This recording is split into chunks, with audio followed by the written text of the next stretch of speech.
Good morning, everyone, and thank you for joining us. My name is Laurie Marcil. I'm the Executive Director of Nature and Outdoor Tourism Ontario, and I am joined today by my two co-chairs of the Northern Border Working Group and three of our valued small business owners that I really want you to hear from today regarding the impacts that they've had and continue to have from the COVID restrictions. But before we hear from them, I thought I would take the opportunity to provide a little background. So the resource-based tourism sector in Northern Ontario was one of the business sectors first hit and continues to be hardest hit by the restrictions of our Canada-US border during the pandemic. This is a tourism sector that pre-COVID contributed over 400 million in GDP each year during their 4 to 5 month operating season. This sector includes over 1,050 lodges, resorts, and remote outposts. 50% of these businesses have a 90% plus US clientele base. Although the border was open to fully vaccinated travelers in August of last year, there remain issues and uncertainty that are making Canada far too challenging for travelers. Without removing the COVID mandates, this sector will not move into recovery this year, and some businesses may not recover at all. A recent survey that was conducted tells us that since the end of April this year, tourism businesses in Northern Ontario have seen over $100 million in cancellations, $100 million in cancellations from US guests. The number one reason for these cancellations is the ongoing border restrictions. The recent changes that the government has made have done nothing to alleviate this. The vast majority of guests to Northern Ontario arrive through our land border crossings. Right now, the number of US residents traveling across our land borders is at 50% of what it was pre-COVID, 50%. Our survey also revealed that since the beginning of the pandemic, tourism businesses in Northern Ontario have taken on an average of $187,000 in debt, most of which is repayable to the Canadian government and coming due within the next 18 months. You will hear directly from our business owners today more about this and other challenges they continue to face. I encourage you all to take this opportunity to hear these impactful and important stories and help us carry their messages to government and the people of Canada. At this time, I'm going to pass the mic over to a strong partner of ours, the Executive Director of Destination Northern Ontario and one of my co-chairs of the Northern Border Working Group, David MacLachlan, for his remarks. David? Thanks, Laurie, and thanks for everything that you've done, and along with Chris at TIAO and Beth at TIAC. So I'm the Executive Director of Destination Northern Ontario, but I'm also a tourist operator. I grew up in the business, and my family operates one of the largest flying operations in the province from a base at White River, Ontario.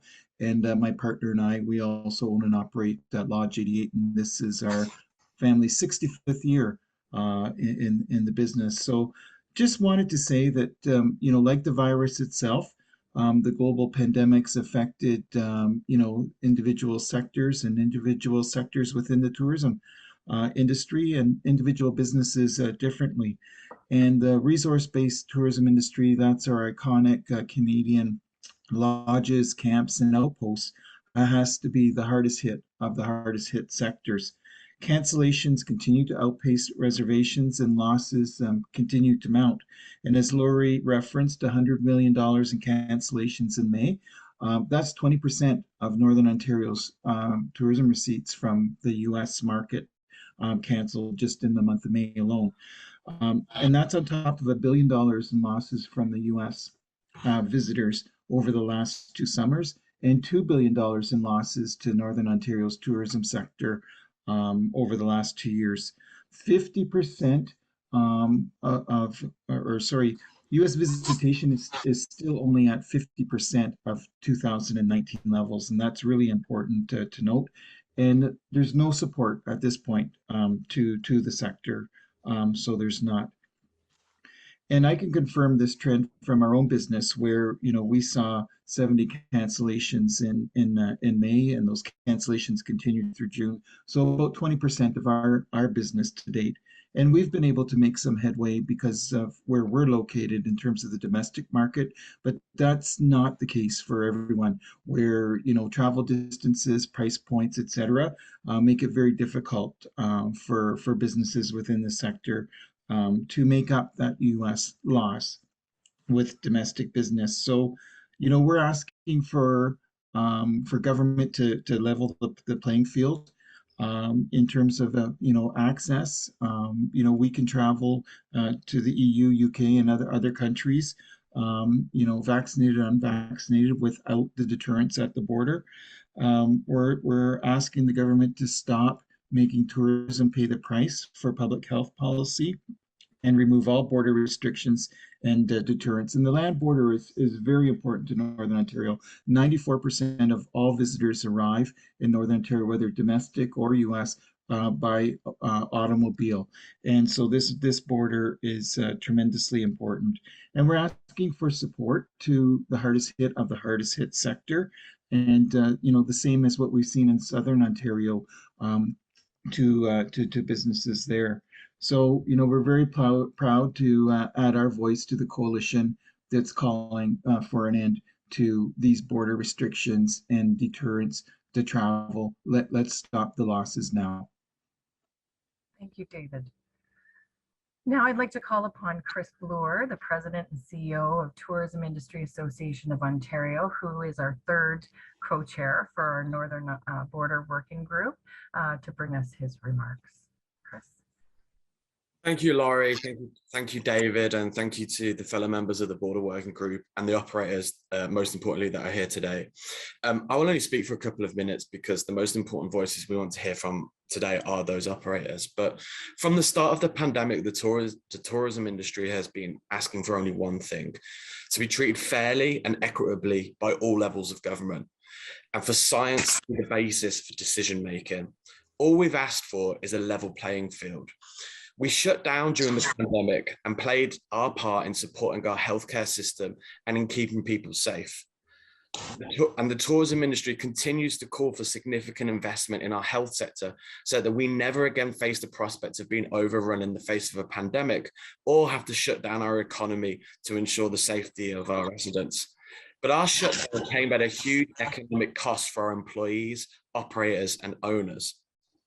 Often when the data showed that our industry was not the source of transmission. Ontarians and Canadians as a whole rose to the challenge put forward by our elected leaders and got vaccinated in unprecedented numbers. But now, as our competitors in the United States and Europe are removing their mandates in recognition of similar progress, Canada is falling behind, specifically Northern Ontario. We can see it in the data. Northern Ontario's tourism industry relies heavily on the US market. It's why when the average revenue decline for a tourism business in Ontario was 70%, it was 90% for Northern Ontario businesses. It's why the average debt for a tourism business in Ontario is $120,000, but it's almost $200,000 in Northern Ontario. Families, couples, and individuals are sitting around the dinner table right now in the United States making decisions on where they will spend their vacation this summer. They are faced with an onerous and outdated set of restrictions and cumbersome bureaucratic procedures like ArriveCAN to choose to visit Northern Ontario, meaning that even if they are eligible to enter Canada, they are choosing not to come. That is why we're already seeing millions of dollars lost in cancellations, as we see land crossings at only 50% of the pre-pandemic rate. Let me repeat, we are not asking for special treatment, but the tourism industry is not recovering in Northern Ontario. It cannot recover on domestic travel alone. We simply want our members, the small businesses that are the backbone of the Northern Ontario economy, the opportunity to get back to doing what they do best and provide unforgettable customer and traveler experiences and form an integral part of the Northern Ontario economy. This summer, millions of tourists will flock to world-renowned European destinations free from vaccination requirements. The UK, Italian, and German governments, and many more, have all put in procedures to react to any new variants, but recognize that the old solutions to manage the pandemic are not the right ones for the present time. In our provinces, you can attend a sporting event with tens of thousands of people, some of whom will be unvaccinated, visit a mall, cinema, or grocery store, all free from any requirements. but a group of American friends or family can't spend a week in rural Northern Ontario in a cabin, hike a trail or fish. It's not fair and it's not right and it's not following the science. In Northern Ontario, we face the very real prospect of losing more businesses in this period of recovery than we did in lockdown. We face the threat of losing businesses that have operated for generations and provide vital employment in our rural economy, and the prospect of losing hundreds of millions of dollars from the Northern Ontario economy as a whole. Today, those businesses at breaking point. To be frank, they're past that point. And I'm so angry that what our members and NOTO's members have had to go through over the last 28 months into this pandemic.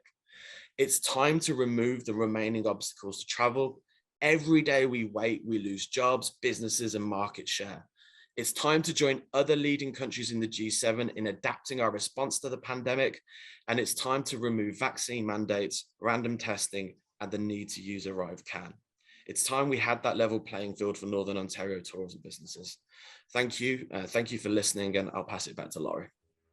Thank you very much, Chris. So well said. So well said. All right, let's hear from some operators. We'll start with Bob Garson, who is owner and operator of Garson's Fly-In Outposts, as well as the president of NOTO. Bob? Good morning. My name is Bob Garson. I am the president of NOTO, and we have struggled for the last 3 years, and with these border restrictions, we continue to do that. But as a small operator in central Ontario here, relying on the border heavily, this spring it was one more hit to our business. The prospect as border restrictions eased elsewhere, the hope was that our guests would be able to return. We had a number of guests, 20 with deposits expecting to come to Ontario. These guests had fully expected, as everywhere else, the border restrictions would be lifted and the double vaccination requirement would no longer be there. Because of that, they were unable to come. They've made personal choices and will not come. But this does not include the many, many other prospects or other travelers that would come to our business, but wouldn't face the challenges that they have to at our borders. As a small business and a fly-in business, we have many obstacles. But at this point, we can't understand why the border should be one of those obstacles. There is no logical reason, and it's very hard to explain to guests that cannot come or guests that would like to come why we continue to have these restrictions. These restrictions don't make sense. This random testing, which never really worked well in Northern Ontario for the past 2 years, continues to be an obstacle. We're unable to get the results or any information on what effect or how effective this random testing has been, but yet we continue to do it with a cost that exceeds $600 million back in December. And yet we have nothing to show for it. It's just one more obstacle that we face.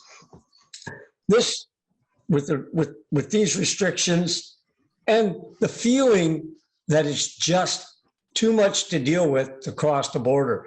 The Arrive Can app, it's not required, and people cannot understand, and we're unable to explain why we continue with this. So you couple that with the cost of doing business nowadays. As the pandemic has shown us, the price of everything has skyrocketed. Fuel prices are astronomical. 5 gallons of gas mixed for an outboard when flown in to get to my location to put into a boat is $60. $60 for 5 gallons of gas so a guest could go up and down the lake. And yes, it'd be nice to have an electric motor, but with no new gas, we can't afford to go out and get new equipment.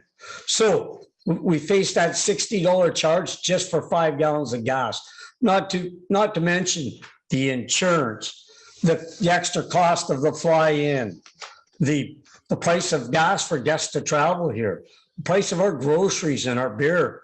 It's unreal, and it is very hard to get people to come to Canada as it is. This is the third year we face issues because of the pandemic.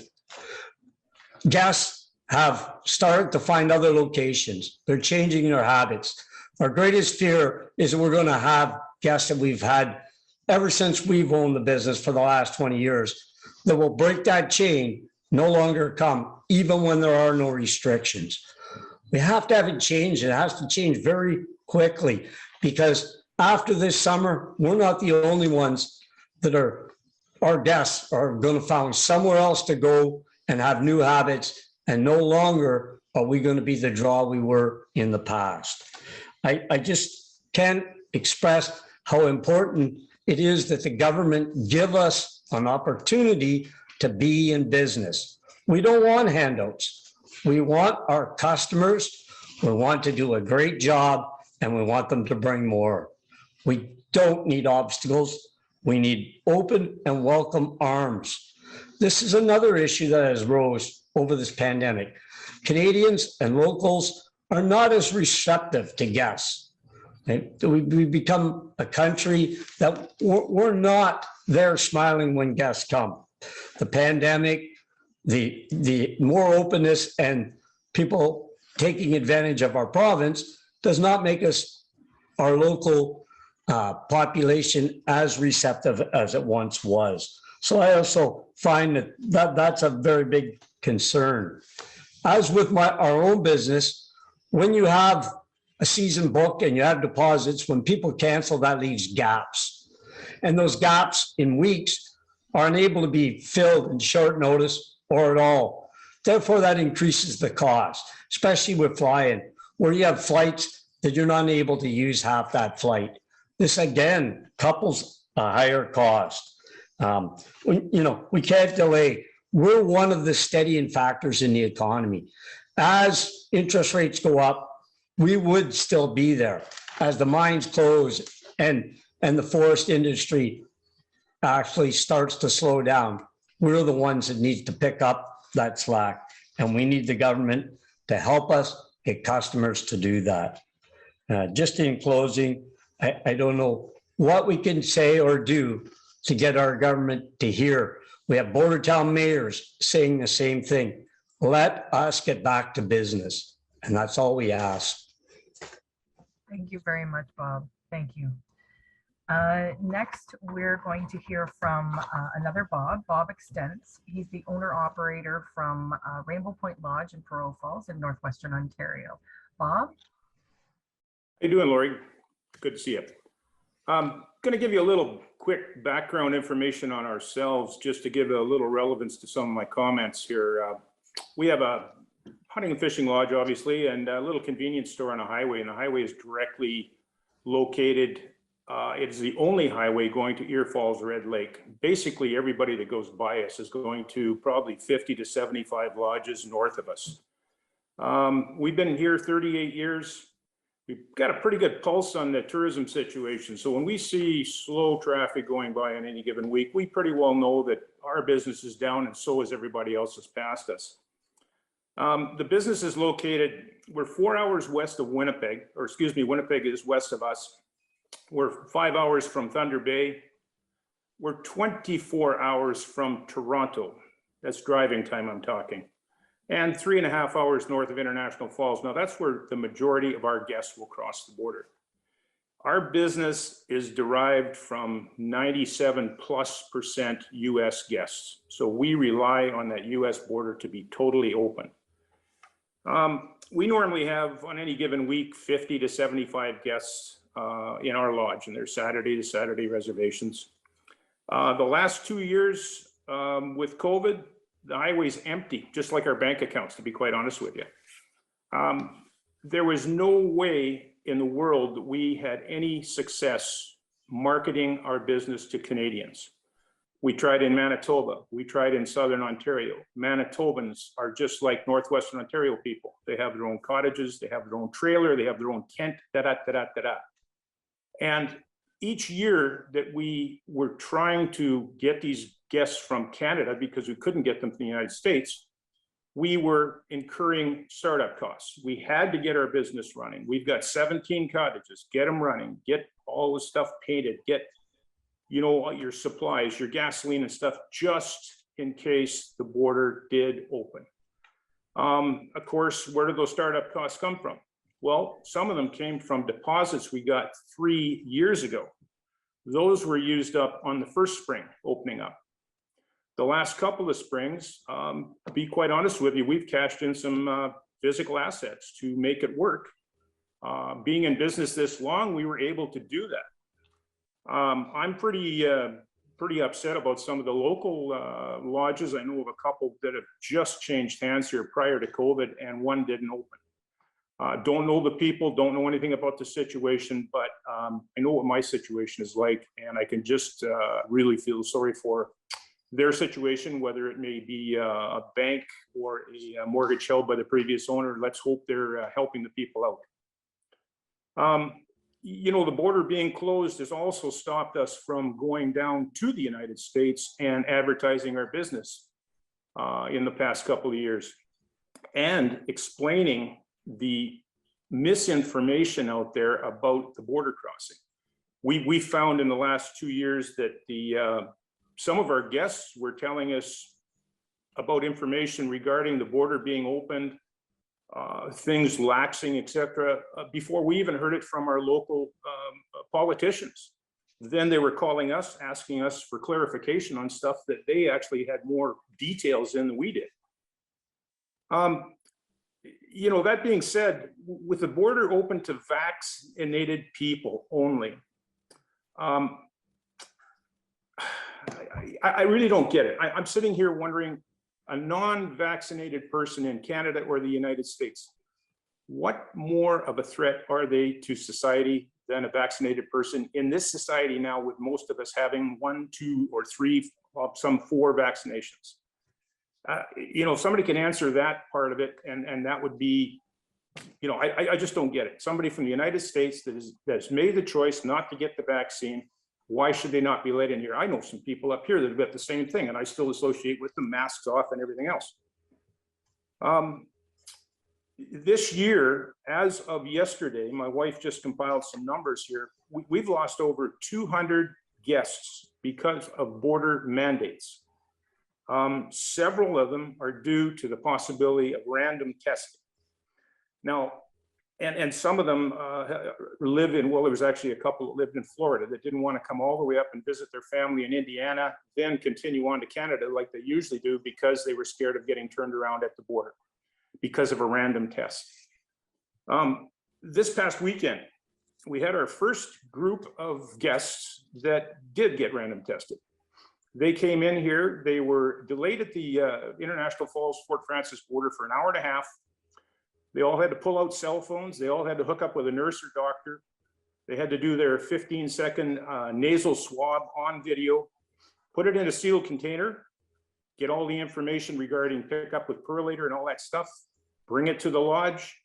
It's still sitting on my wife's desk waiting for perlator to pick it up, and it's Wednesday. They will be leaving either Friday afternoon or Saturday, going home. Now, when they get home, these guys are going to sit there and tell their story to other prospective Canadian guests, or they're going to say the hell with coming to Canada again, unless all these restrictions are dropped, because it's just too much trouble. Don't forget, these guys get tested at the border. They went to a gas station, they went to a store, they went to Canadian Tire, they went to Safeway to get their chicken and their eggs that they couldn't bring across the border. They went to the beer store, they stopped in our lodge, et cetera, and they've talked to our guests all week. They still have not got results of a COVID test. You know, I just don't, I really don't get the whole thing. I mean, the ArriveCAN app, okay, I get it. We answer questions regarding how to put in your postal code and all this kind of stuff. It just doesn't make a lot of sense. It's just a bunch of bureaucratic mumbo jumbo. That's very polite way of putting it. You know, we always hear about the Toronto airport on the news, the lineups, the upset people. The rules seem to be swayed by Southern Ontario tunnel vision problems. Excuse me for saying that, but that's the issue. And the powers that need, that be need to look at a map and realize the province is a very big province, and they have to go way further west than many have ever been. and address some of our situations up here. I'm not going to get into the financial stuff. We're all hurting. We all need some help. It's not like if anybody ever gave us a little bit of money to keep us going, pay for insurance, et cetera, and that, we're all going to go out and buy new trucks. Right now, we can barely afford to put gas in the darn thing. It's just really the government needs to get their head out of their lower extremities and get up and look at some of the problems that we are having up here in the Northwest and give us a hand.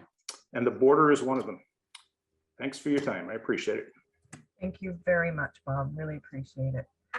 And Frank, we'll move to you next. Frank is a tourist operator, owner operator from Memquisit Lodge located in West Nipissing. Please note that I did say French River on the agenda. My mistake. It is West Nipissing. Frank, over to you. Thank you, Laurie.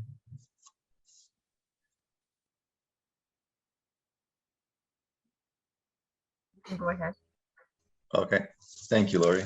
I appreciate me being invited, I guess, so to speak, to speak here today. And yes, I do neighbor French River, so I am sort of side by side with the area. So our lodge, Memquisit Lodge, has been in operation. We celebrated our 100th year, if you wish, in COVID, just to give a bit of background.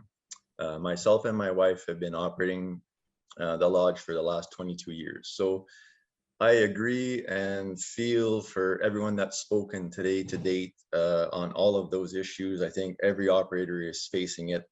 But what I want to bring attention to for today, if you wish, or what I feel is most relevant for this season, is that the random testing, although I heard a bit of different perspective from the Northwest, but the random testing that's happening at the Peace Bridge, which is my major land border crossing, and the US guests that are coming through that border, that are stepping through the loopholes at this point to come across, our average age is mid-60s. The younger generations, the younger families that we've been catering to for years are not fully vaxxed as a family. 50% of them are vaxxed, 40% of them are vaxxed, and that's their choice, and I totally respect it.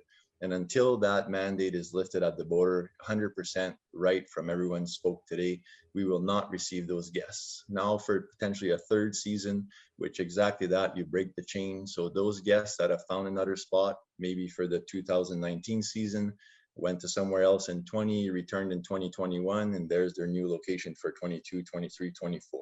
So we're back at the drawing board to try and reestablish our business. Haven't been able to advertise in the States because it makes no sense to spend money there if you can't go there and they can't come here.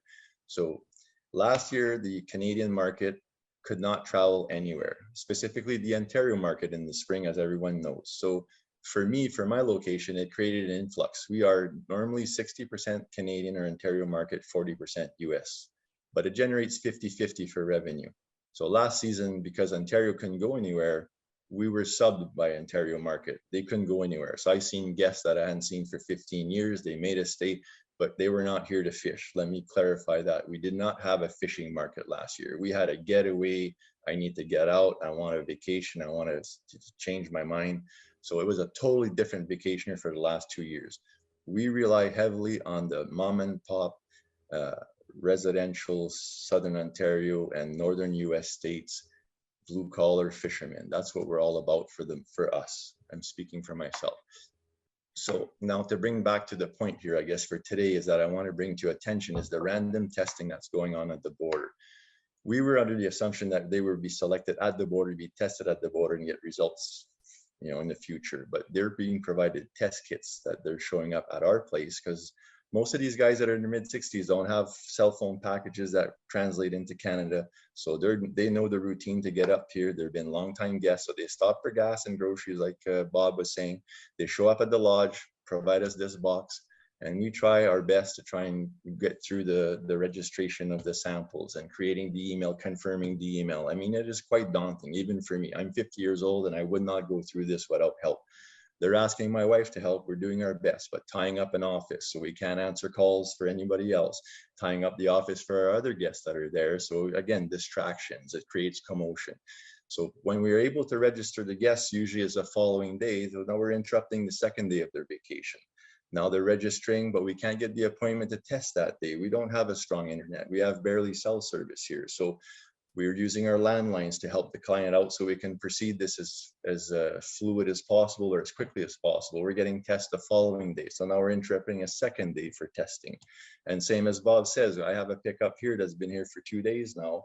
They're asking our clients to call FedEx to make arrangements for pickup. I'm 50 miles from the nearest town. Like, FedEx doesn't come here. They'll deliver, but they don't pick up. So again, we're back on the phones trying to make arrangements to comply, because these guests have received emails from Government of Canada facing fines and penalties. And I'm telling you, they're taking it very seriously. So I'm saying that the mandates at the border have affected us this year that didn't need to. We could have bounced back better, for me. So then I don't need to rely, like, we need to invest. Lodges they don't run for free. They're in, they need costs. So every tick you take away from me is another tick that we can't bounce back. So we can't invest in our property. We can't invest in good boats. And if you can't invest in good boats, you can't provide good fishing, then that's another tick for a client to say, I'm not going back there, or I'm going to go back to where we went last year. So government right now is meddling in our business, that not allowing us to bounce back. And exactly what someone else said, I'm not looking for a handout. Just let me do my business and I'll look after myself like I've done for years. This lodge has been here for 100 years for no reason. It's been here to take care, it's taken care of itself from a big US market that we can't have access to, and it's not fair. And you're right, vax or not vax in Ontario, we have no talk about that at the counter. I don't know who I'm dealing with, vax, no vax, I don't care. COVID is now not a respiratory problem, it is a flu. So people are ready to move on, and the government needs to move on as well to allow us tourism industry to bounce back. If I can close with that, let us move on. And I thank you for your time. Thank you very much, Frank. So as you've heard from our very experienced presenters today, the remaining mandates that restrict travel to Canada are hurting businesses, as well as the reputation that Canada has as a highly sought after vacation destination. So specifically what we are asking for today and urging government to hear us on is we are looking for the government to drop the random testing at land border crossings, vaccination requirements for international travelers, and the use of the ArriveCan app. We've heard the stories. We've heard direct scenarios where this is impacting businesses, guests, and communities across the North. As the rest of the countries around the world are opening their doors to international travels with little to no travel restrictions, we are asking our Canadian government to allow our tourism businesses the same opportunity to bring revenues into their businesses and Canada. Canada needs these tourism dollars, these new money to the country that tourism brings in, and so do these small businesses that have sacrificed so much to adhere to the health and safety measures set by the Government of Canada to get through this pandemic. So on that note, we'll begin taking questions from the media. So if you haven't done so already and you have a question, you can please use the raise your hand function, since I think I see two here, Kate. So we have two media folks here with us. Yeah, we have two. We can also proceed by just going one-on-one, just calling them out individually. Okay. Yeah. So let's start off with Ian Campbell. So I'll send you a request to unmute. Oh, I think I just unmuted. Can you hear me? Yes, we can. Okay. And just in case anyone's wondering, there's no raise hand function at the bottom. All right. Just making sure. I'm just wondering, I guess this question is for Chris or David or Laurie, members of the Border Working Group.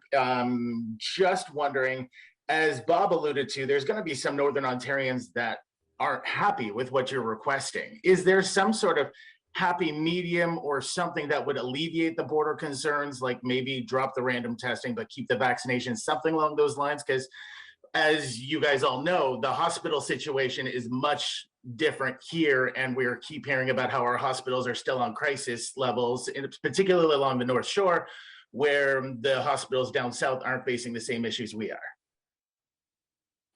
Right.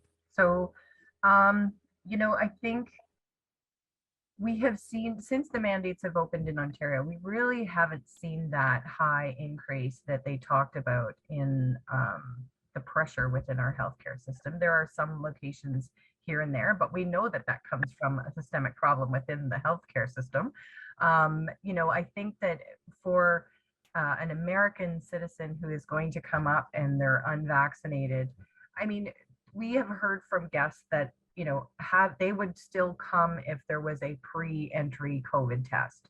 But I'm not going to be the ones, we're not going to be the ones to tell government that that's, you know, what they should do. We know that there's been problems with that all along as well when they did it last year with the fully vaccinated folks. So I'm not so sure that, you know, our sector wants to give any kind of leeway to government. I think we want to present to them the challenges we face, the industry faces with not having those people allowed into the country. So David, Chris, do you have any comments on that? Yeah, just this the same, Laurie. So you know, just echoing you know, everyone's comments. This has always been about risk, and you know, so what is the risk? You know, and the difference between somebody coming from Southern Ontario who's unvaccinated, or elsewhere in the country versus, you know, someone, you know, from the state of Michigan. It's just time to, you know, follow the science on this and not follow the fear mongering that's out there. Chris, did you have anything on that one? Oh, he's trying to get off mute. Hey, can you help him with that? Oh, there. Yeah, thanks for the question. Just to echo what Laurie and David said, I think it's just about level playing field, and I think that's what we're asking for. We can't ask our Northern Ontario businesses to replace their American tourists because they're unvaccinated with domestic tourists, when there's a very good chance many of those people may be unvaccinated themselves. And so I think a lot of people are saying that it just doesn't make any sense.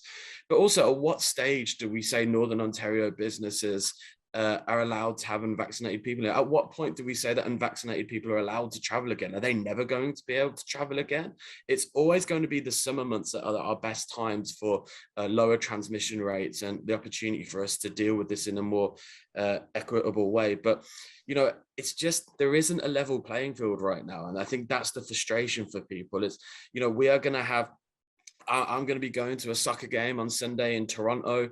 There's going to be 30,000 people squished into a very small space. They're not asking for mandates. They're not asking for tests. There's a very good chance that perhaps people with COVID will be in there. But we have moved on in the way that we deal with COVID. We have the vaccines in place now, which we didn't have when the borders were closed and the mandates were beginning. You know, Germany, Italy, the UK, all these European countries that are moving forward and removing their mandates. These are not third world countries. These are highly evolved democracies with very good healthcare systems. And so they also have rural areas as well that don't have the capacity that their cities do, but they're moving forward and they're going to make decisions based on science. And I think just to have a blanket ban just isn't working, and it's going to have significant economic impacts for our economy for a long time to come, because, you know, we've always been in Canada slightly slower than other countries to respond and change the way in which we approach our way with dealing the mandate. We lost a lot of time the last summer because we were one of the last countries to change our international travel rules. So it would be great if we could make decisions sooner, so that rather than later. Great. Ian, I hope that helps out. It does, thank you. And as a follow-up, I realize this pitch or this appeal is going to the federal government. Given that the Ministry of Tourism is the provincial government's mandate, has there been any appeal to the ministry to even just make sure the concerns are heard? Absolutely. We're actually sharing this information with the provincial government as well, to make sure to call on them to support their industry within Ontario and to help us move this further. We're definitely working with the province on that. Yeah, just to add in as well, during the provincial election, we had a website called OntarioNeedsTourism.ca that David and Laurie were a part of. And one of the key asks that we put forward to every candidate standing for election from every party and every riding was to make them aware of what was happening in Northern Ontario and how the obstacles to travel were a severe impediment on their recovery. And that's one of the big challenges we face right now, Ian, is that people see sunny skies, they see countless reports of long lines at airports, and they think that the tourism industry is fine and dandy. And trying to re-educate politicians, particularly new ones who are just entering the provincial parliament, is something that we're doing on a daily basis, because I think some of them haven't quite clicked yet how important the land border and how important US travelers are to Northern Ontario and to our economy as a whole. Because as you have seen from some of the big the mayoral press conferences that have happened recently, areas like Niagara and many of the border towns are just not seeing the tourist numbers that they need to have a successful summer. And you know, after 2.5 years of catastrophic revenue losses, and at the same time facing rising costs for labor, rising costs for fuel and fixed costs, the commercial insurance market has just absolutely started to kill people. You know, this is a perfect storm for the industry, and we're trying to make people aware that, you know, we need some action sooner rather than later. And, you know, if people think that this is over, they're very much wrong. Thank you.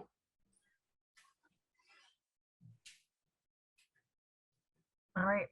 Martha, did you have any questions? Are you able to unmute yourself, or can you unmute Martha? I sent her the request. Okay. So we're just waiting to see.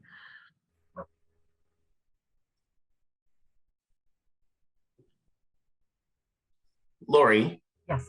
Yeah. while we're waiting, is it fair for me to say then, just as a follow-up to that first question, what Bob was saying, that, I mean, some people might not be keen on this, that's not lost on you guys, but what you're saying is this is more of you guys are looking at this from the business angle and saying it's time, and let's have a level playing field. Exactly.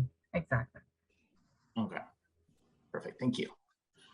Well, and if you think about the activity of a guest when they come to, like, for instance, a fly-in lodge, you know, they drive to the lodge, they drive to the airbase, they get on a plane, and they go into the middle of nowhere.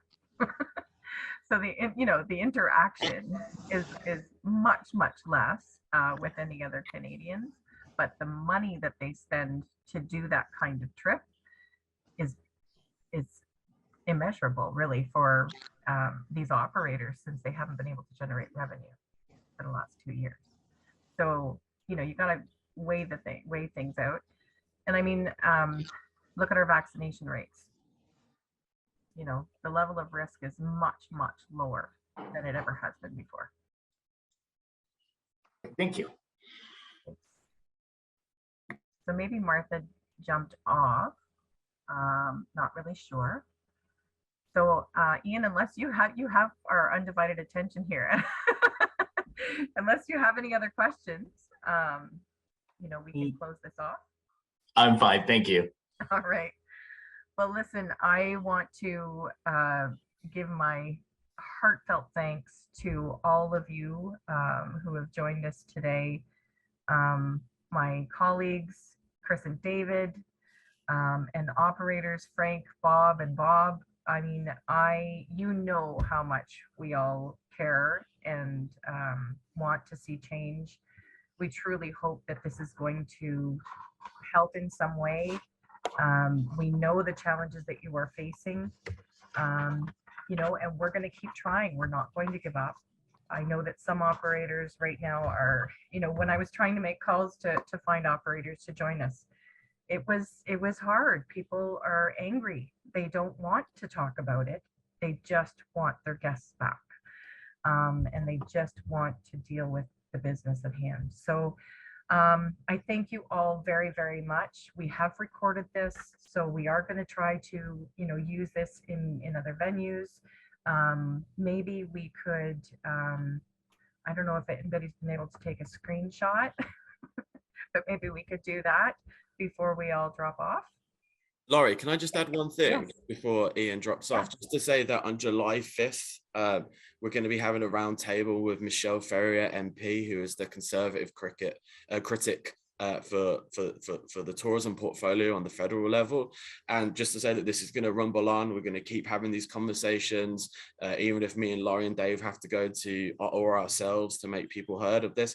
This is a huge part of a provincial economy that is being held back by federal restrictions. And if this was a car plant in trouble, the federal government would have gone in, supplied money, done what it needs to help out. For some reason, the tourism industry is not treated the same way that other parts of our economic sectors are and our economy are. And so we're going to keep up the pressure, and we'd love to invite you to that round table as well. And just as we try and keep up the pressure. Great. All right. Well, thank you very much, everyone, once again. Have a great day, and we'll keep on trucking here. Take care, everyone. Thanks a lot for coming. Yep.